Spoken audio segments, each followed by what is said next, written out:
Japan, good morning. Ayan, si Pause Girl. Maaga ko ngayon guys kasi dahil yearly medical po ng aming kumpanya sa trabaho, kaya schedule natin today, kaya nandito ako ngayon sa kung saan ako magpa-medical. Ayan, ipapakita ko sa inyo. Diyan po ako magpapa-medical guys. Marami kaming magpapa-medical, iba't ibang mga kumpanya. Ayan, dyan ako sa loob. Meron pa naman akong oras, kaya dito muna ako sa sasakyan. Dahil 40 na po tayo guys. 40 mahigit, 40 years old mahigit na ha. Marami na tayong iba't ibang i-check.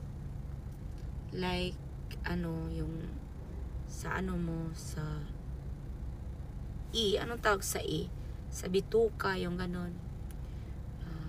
Syempre sa mga dugo, sa dumi mo, sa mata, tenga,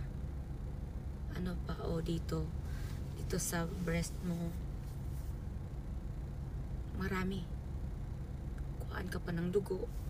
Yan ang pinakaayaw ko guys, pero no choice. Kasi para sa health mo din yan.